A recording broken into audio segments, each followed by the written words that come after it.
My name is Jason Sulliman, and this is the first of 3 brief videos with tips for better breathing. Just to give you a little background, I'm a musician. I play the bass trombone. The bass trombone requires a lot of air. So I've spent the past 20 years studying and practicing how to breathe better for my musical endeavors. But I've also studied other fields like kinesiology and physiology and exercise physiology and motor learning and all sorts of things to learn more about the brain and body connection so I can be a better musician, both in terms of how I practice and how I play. Now, the human body is a fascinating organism, one of the most advanced, amazing, adaptable organisms on the planet. But one of the problems is we have this feature that we've developed somehow, and most people refer to it as the fight or flight mechanism. And it's a sympathetic, automated response for when we get triggered into high pressure situations. The concept of our bodies needed to be kicked into high gear to either fight or to run from something that's quite dangerous. It's been with us for a very long time.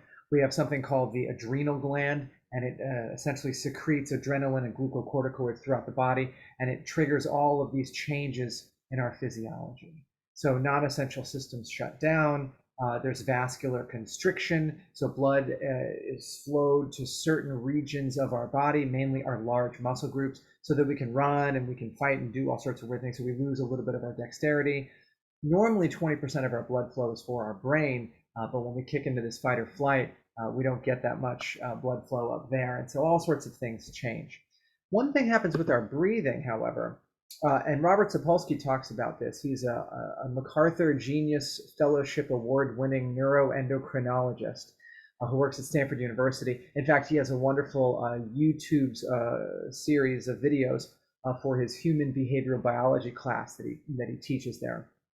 He also wrote a really great book called Why Zebras Don't Get Ulcers, so definitely check those out. But one of the things he talks about is, when a zebra escapes a terrifying situation with, let's say, a lion or something like that, the fight or flight response mechanism shuts down. Whereas humans we seem to have lost our off switch. And the real sad part about it is that it's now being triggered by psychological, actually not really threatening things. We don't have the same kind of threatening situations, and yet this fight or flight mechanism can be triggered for psychological or mentally, scary or traumatic situations or stressful situations. And so it's kind of an unfortunate thing that it's more dangerous than the initial stressor. But one of the things that it's important to know about is our lungs. Our lungs essentially are divided into 3 different regions. Now, the middle and the low region, those absorb and metabolize, let's say, a regular amount of oxygen as we breathe in. But the upper part of our lungs actually can metabolize a greater amount of oxygen. And so when we're in a high stressed or panic situation, we tend to start breathing more with the upper part of our lungs. Our upper lungs kind of get engaged. And when we take a full breath,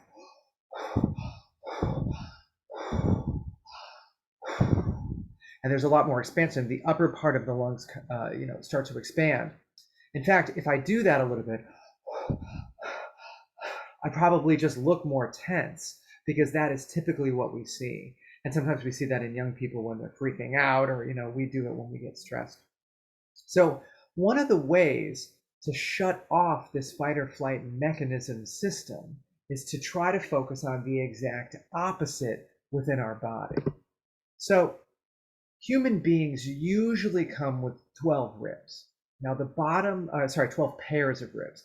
Now the bottom 2 pairs of ribs do not come all the way around and connect into the rest of the rib cage. Our sternum comes down the front. All the other pairs of ribs kind of connect to that, and that protects our vital organs. But the bottom 2 pairs are called floating ribs because they don't connect in the same way.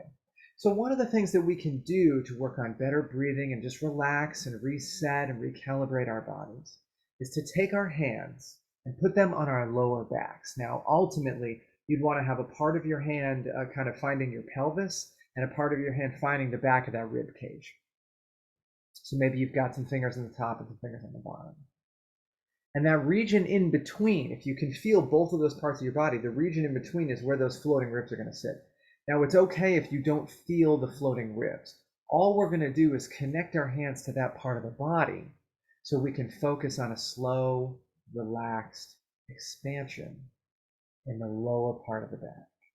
So when we breathe in, if your hands are there, you just want your hands to feel like they're slowly moving away from the body, like this.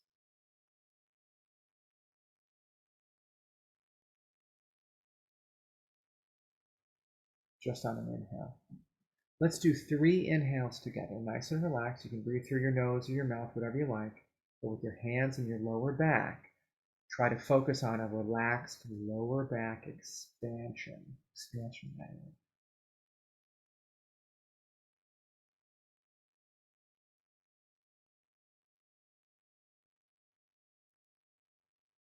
And then try to feel the hands expand away from the body.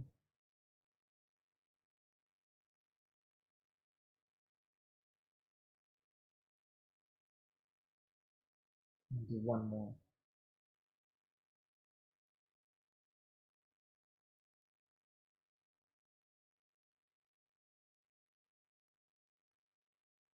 Good. By focusing on the expansion in the lower part of the back and getting those floating ribs to expand in and out, it kind of acts as an off switch for a lot of that fight or flight stress response mechanisms that tend to get worked up in our bodies. Now, if you really want to level up your game, here's another thing you can add to it. Our brains have all sorts of cells and those neurons, and neurons have these electrochemical reactions, with sodium and potassium that happen between, and they happen at different frequencies depending upon what kinds of cells and how far the synaptic connections have to travel, and all sorts of interesting, little tidbits. But there are several different frequencies, rates in which these connections happen. The highest activity in our brains is called gamma wave or gamma brainwave activity, and it's 25 to like 100 hertz, right? And then they scale down and scale down and scale down and scale down. And typically the slowest kind of brain activity is referred to as delta waves because the rate at which it happens is something like 0.5 to 4 hertz. And this is typically the brain wave activity that is seen when we're doing very relaxing things, meditation, sleep. It's kind of when we're maybe, I don't want to say disconnected, but when there's maybe a detached awareness.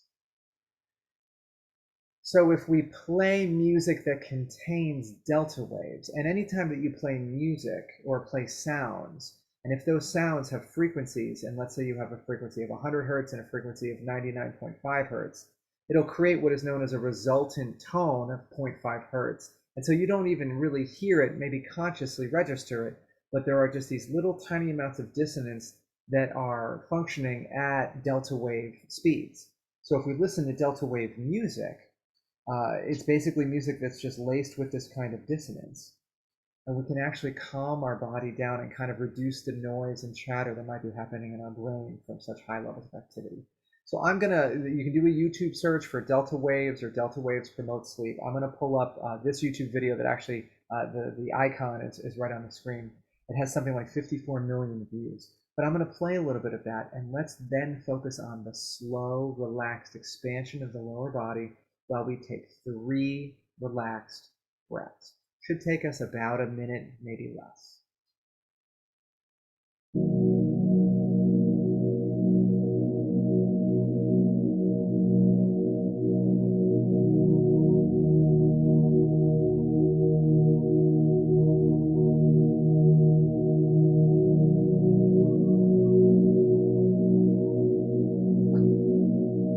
In that lower back.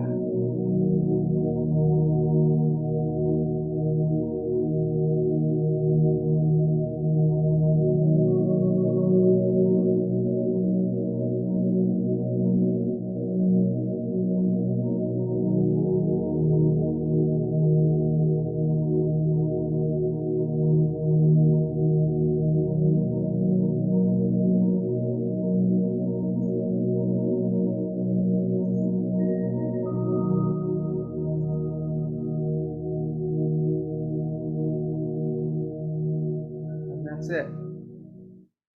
So if you can find time in the day to just take a couple of relaxed breaths and put your energy on the lower back and getting the lower back to just naturally expand, kind of pull away from the spine. What you're most likely doing is getting activation and movement in those floating ribs that are in the bottom of our backs, our lower backs there. And that kind of provides a sort of off switch that shuts down this fight or flight stress response mechanism that our bodies are so well trained with. If you'd like more information or if you'd like to contact me with any questions, I have a YouTube channel and I've got a website. Most of the information is geared specifically toward musicians, but frankly, a lot of it could also be just used for people who are just trying to live more efficiently or trying to just be more productive with their day, finding ways to relax. I love it for getting focused practice sessions, getting productive academic sessions, but also in preparation for performances or auditions. I try to calm the body down. If I've had a stressful day, I try to calm the body down.